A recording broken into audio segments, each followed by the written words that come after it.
Dhaba restaurant style पनीरची भाजी अगदी झटपट घरच्या घरी कशी तयार करायची ते आज आपण पाहणार आहोत. दिवाळी असेल, दसरा असेल, घरी एखादा छोटा मोठा कार्यक्रम असेल तेव्हा अशी ही झटपट पनीरची भाजी तुम्ही नक्कीच बनवू शकता. कुठलेही महागडे जिन्नस न वापरताना ही पनीरची भाजी अगदी हॉटेल रेस्टॉरंट स्टाईल घरी बनवून तयार होते. नमस्कार, मी सीमा जळगाव तडका रेसिपीमध्ये तुम्हा सर्वांचे खूप खूप स्वागत करते.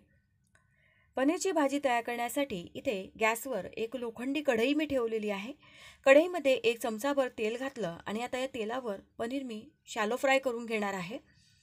इथे मी घरी तयार करून घेतलेलं साधारण पाव किलो पनीर वापरलेलं आहे. तुम्ही रेडीमेड पनीर वापरू शकता. पनीरचे हव्या त्या आकारामध्ये पीसेस कट करून शॅलो फ्राय किंवा डीप फ्राय करून घेतले तरी चालतील. पनीर अगदी दोघी बाजूनी छान आपल्याला शेकून घ्यायचं आहे. बऱ्याच वेळा आपण पनीर असे शेकून घेतो किंवा डीप फ्राय केल्यानंतर ते लगेचच पाण्यामध्ये सोडतो. मात्र त्यामुळे पनीरची जी चव आहे ती कमी होते. तर असं न करताना इथे मी डायरेक्ट हे पनीर वापरणार आहे. पनीर शेकून झालं, मी पनीर काढून घेतलेलं आहे. कढईमध्ये थोडं तेल आहे. या तेलावर आपल्याला कांदासुद्धा परतून घ्यायचा आहे. तर इथे 2 मध्यम आकाराचे कांदे जाडसर चिरून घेतलेले आहे. कांदा भाजत असताना कांद्याला कुठेही करपट करायचं नाही. कांद्याला जास्त डार्क कलर येऊ द्यायचा नाही. आता कांदा थोडासा गुलाबी झाल्यानंतर यामध्ये 2 मध्यम आकाराचे टोमॅटो घातले. त्यानंतर अर्धा इंच दालचिनी, 2 लवंग आणि 2 वेलदोडे सोबतच 1 छोटा चमचा भरून जिरं घातलं. 8 ते 10 लसूण पाकळ्या, अर्धा इंच आल्याचे तुकडे करून घेतलेले आहे. ते सुद्धा लगेचच घालायचे आहे. भाजीला मस्त दाटसरपणा यावा, भाजी छान क्रीमी तयार व्हावी म्हणून इथे मी काजू घेतलेले आहे. 8 ते 10 काजूचे तुकडे वापरलेले आहे. जर तुमच्याकडे काजू नसेल तर तुम्ही इथे कच्चे शेंगदाणे साधारण 1 चमचाभर शेंगदाणे पाण्यामध्ये भिजत घाला. पाण्यामध्ये शेंगदाणे भिजत घातल्यावर त्याची आपसुकच साल निघून जाते. ती साल काढल्यानंतर तुम्ही ते भिजवलेले शेंगदाणे काजूऐवजी इथे वापरू शकता. आता यामध्ये लगेचच 1 छोटा चमचाभर मी मीठ घातलेलं आहे. मिठामुळे या सर्व साहित्याला पाणी सुटून हे जे साहित्य आहे ते मस्त शिजलं जातं.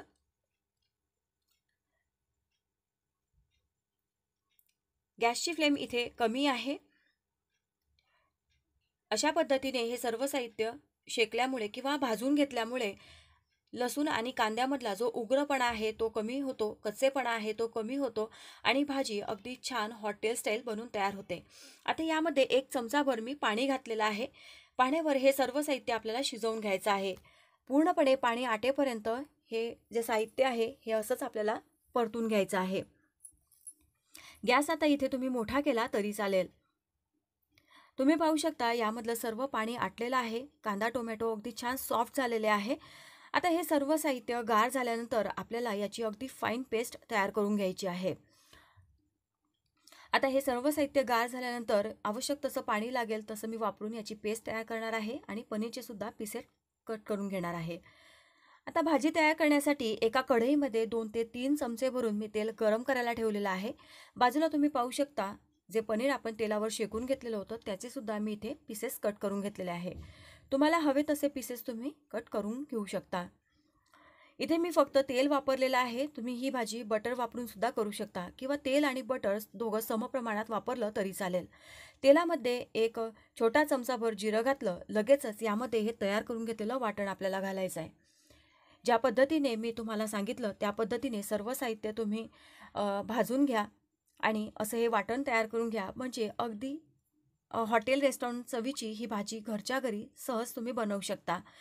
अशा पद्धतीने हा मसाला तयार करून तुम्ही 8 ते 15 दिवस फ्रीजमध्ये स्टोअरसुद्धा करू शकता.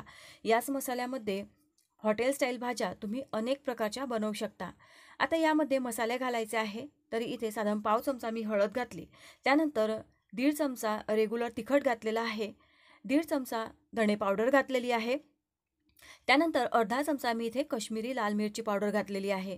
कश्मीरी लाल मिरची पावडर चवीला तिखट नसते पण त्यामुळे भाजीला खूप सुंदर असा रंग येतो. आता यामध्ये चवीसाठी मीठ घालायचं आहे. मीठ थोडं मी इथे कमी वापरते आहे कारण 1 छोटा चमचाभर मीठ आपण कांदा टोमॅटो भाजत असताना सुद्धा वापरलेला आहे. आता या सर्व मसाल्याला मस्त तेल सुटेपर्यंत आपल्याला परतून घ्यायचं आहे. तुम्ही पाहू शकता तेल अगदी छान सुटलेलं आहे आणि मस्त असा घमघमाट घरभर मसाल्याचा सुटलेला आहे. आता इथे मी 6 ते 7 काजू घेतलेले आहे. काजू इथे मी आता पाण्यामध्ये भिजवून घेतलेले वापरलेले आहे. काजू घालणं इथे पूर्णपणे ऑप्शनल आहे. तुम्हाला काजू वापरायचे नसेल तर तुम्ही स्किप करू शकता.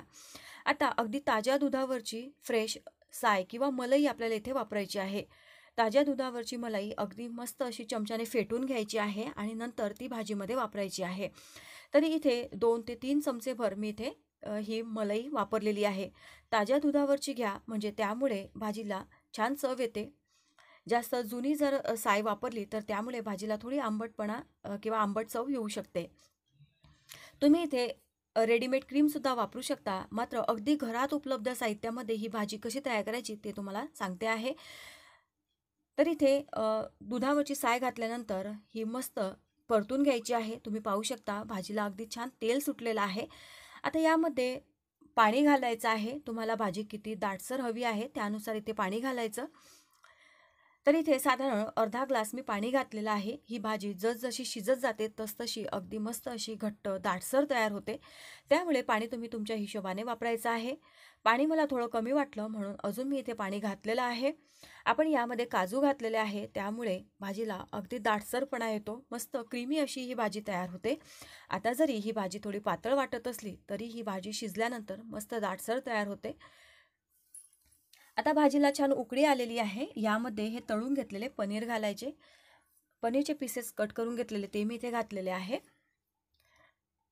हे बघा, भाजीला साधारण 2 ते 3 मिनिटं शिजवून घेतल्यानंतर मस्त असं तेल सुटलेलं आहे. भाजी अगदी छान इथे क्रीमी आणि दाटसर बनवून तयार झालेली आहे. आणि आता यामध्ये अगदी हॉटेल रेस्टॉरंट स्टाईल भाजीला टेस्ट यावी यासाठी 1 चमचाभर मी किचन किंग मसाला घातलेला आहे. त्यानंतर कसुरी मेथी आहे. कसुरी मेथी अगदी छान अशी तव्यावर परतून घेतली. त्यानंतर क्रश करून घेतलेली आहे आणि वापरलेली आहे. कसुरी मेथीमुळे भाजीला खूप छान स्वाद येतो. त्यामुळे कसुरी मेथी आवर्जून घाला. जर तुमच्याकडे किचन किंग मसाला नसेल तर कुठलाही गरम मसाला थोडा वापरला तुम्ही तरी चालेल. आता यामध्ये भाजी तयार झालेली आहे. सर्वात शेवटी बारीक चिरून घेतलेली भरपूर अशी कोथिंबीर घालायची आहे. अगदी साध्या सोप्या पद्धतीने ही ढाबा रेस्टॉरंट स्टाईल पनीरची भाजी इथे बनवून तयार झालेली आहे. ही पनीरची भाजी तुम्ही जिरा राईससोबत, फुलक्यांसोबत, नानसोबत खाऊ शकता. रेसिपी आवडली असेल तर एक लाईक नक्की करा. व्हिडिओला जास्तीत जास्त शेअर करा. आणि अशा छान नवनवीन रेसिपी पाहण्यासाठी जळगाव तडका रेसिपीला पटकन सबस्क्राईब करा. बाजूचं बेल आयकॉन नक्की प्रेस करा, म्हणजे माझ्या येणाऱ्या प्रत्येक व्हिडिओच्या नोटिफिकेशन सर्वात आधी तुमच्यापर्यंत पोहोचतील. अशाच एका छान नवीन रेसिपीसोबत पुन्हा भेटू. तोपर्यंत बाय बाय.